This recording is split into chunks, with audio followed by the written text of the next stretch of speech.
Hi everyone, have fun English grammar में आपका स्वागत है। आज हमारा पार्ट 3 आसानी से सीखेंगे डेली यूज़ सेंटेंस जो हमारे कॉमन है और हम यूज़ करते हैं। सेंटेंस एक है लेकिन आप उसमें हर पर्सन के साथ ये चीज़ यूज़ कर सकते हैं। जैसे it is interesting, it is interesting, यह दिलचस्प है। इट इज़ इंटरेस्टिंग, अगर आपको कोई चीज़ अच्छी लगती है और इंटरेस्टिंग लगती है, दिलचस्प लगती है, तो आप उसकी इंग्लिश क्या बोलेंगे? इट इज़ इंटरेस्टिंग, यह दिलचस्प है। He is blind, blind means होता है अंधा, तो ही इज़ ब्लाइंड, अगर अंधा है तो हम उसको, वो पर्सन है यानी थर्ड पर्सन है, तो ही इज़ ब्लाइंड। और अगर कोई लड़की है तो शी इज़ ब्लाइंड। अगर कोई पर्सन यानी जिसका नाम आपको पता हो, जैसे राम श्याम कोई भी, तो ही इज़ ब्लाइंड। क्यों? क्योंकि उसमें क्या बोला जा रहा है? वह अंधा है। तो अगर आप किसी पर्सन का नाम भी देंगे, अगर मान के चलिए अगर आपको जो सामने वाला पर्सन उसका नाम आपको पता है, जैसे उसका नाम सोहन है, तो Sohan is blind, Sohan is blind, Sohan अंधा है। तो इसी तरीके से पर्सन आपको चॉइस करना है और जो इसका अर्थ है यानी ब्लाइंड मीन्स अंधा, तो इस चीज़ को आपको याद रखना है। बाकी पर्सन के साथ जो भी हो, फर्स्ट सेकंड थर्ड पर्सन, आपको इसी तरीके से यूज़ करना है।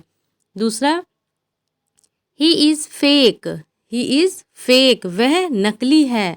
यानी अगर कोई पर्सन है तो आपने यहाँ पे ही लगा दिया, ठीक है।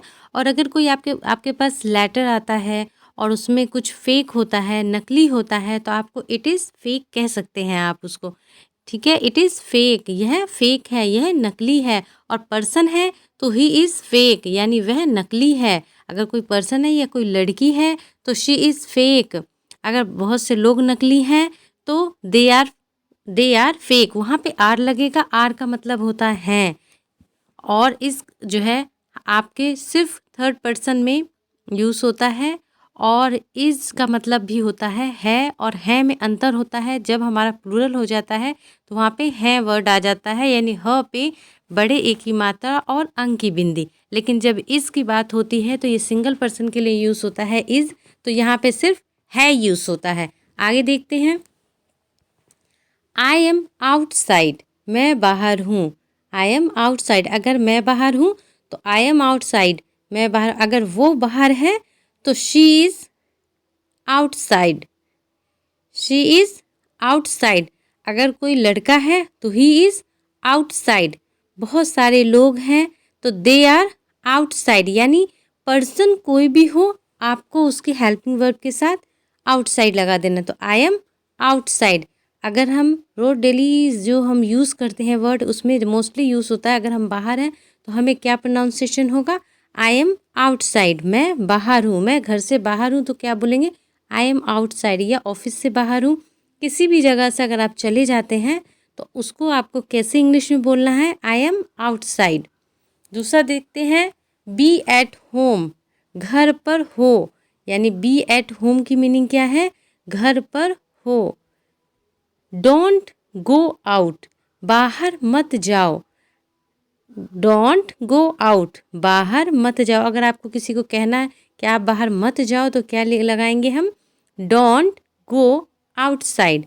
अगर आपको कोई भी सामान अगर नहीं लेना तो इसी में डोंट लगा के उस थिंग्स का नाम दे देंगे, क्योंकि डोंट का मतलब ही है कि मत जाओ, यानी मत, डोंट नहीं, ठीक है।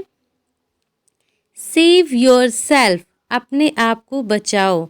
सेव योर सेल्फ, यानी सेल्फ का मतलब होता है स्वयं, अपने आप। तो सेव लगा दिया तो सेव योर सेल्फ, अपने आप को बचाओ। प्रोटेक्ट ऑथर, प्रोटेक्ट का मतलब क्या होता है? रक्षा। ऑथर मीन्स दूसरे, तो दूसरों की रक्षा करे। प्रोटेक्ट ऑथर यानी दूसरों की रक्षा करे। डैट्स वेयर इट इज़, यह कहाँ है? कोई सामान हमें मिल नहीं रहा है तो हम उसे कैसे इंग्लिश में बोलेंगे? That's where it is, that's where it is. कोई भी थिंग्स, ठीक है, चाहे हैंकी हो, चाहे सॉक्स हो, या शू हो, दुपट्टा हो, कुछ भी अगर आपको नहीं मिल रहा है तो आप क्या बोलेंगे? That's where it is, that's where it is, यह कहाँ है। नॉट एनी मोर, अब और नहीं। अगर आप कुछ खाना खा रहे हैं और आपको अब नहीं खाना है तो आप यहाँ पे ये यूज़ करते हैं नॉट एनी मोर, अब और नहीं, कि मैं इससे ज़्यादा नहीं खा सकता।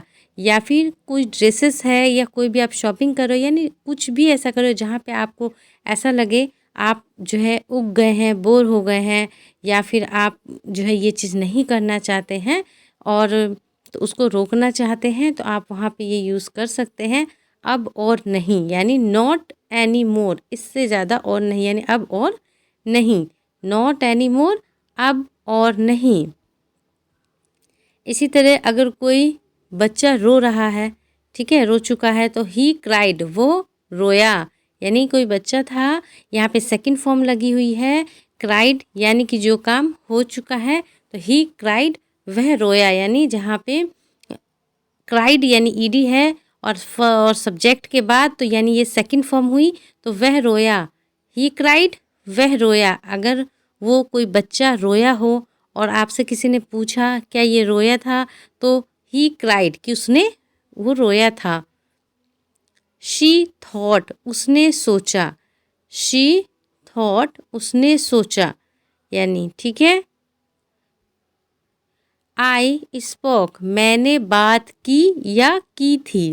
क्यों यहाँ पे सेकंड फॉर्म है, स्पीक, स्पोक, स्पोकन होता है, तो यहाँ पे हमने स्पीक का स्पोक बोला है, यानी बात हो चुकी है, मैंने बात की थी। आई स्पोक, मैंने बात की थी। जैसे किसी ऑफिस में या किसी में आपको कोई वर्क किया आपने और वहाँ पे अगर आपसे कोई पूछता है क्या आपने बात की थी, तो आई स्पोक, मैंने बात की थी। यू ट्राई, आपने कोशिश की या की थी। यू ट्राइड, आपने कोशिश की थी। शी सैंग ए सॉन्ग, उसने एक गाना गाया। शी सैंग ए सॉन्ग, उसने एक गाना गाया। अगर आपको मेरा वीडियो पसंद आए तो लाइक, शेयर और सब्सक्राइब करें मेरे चैनल को। And thank you.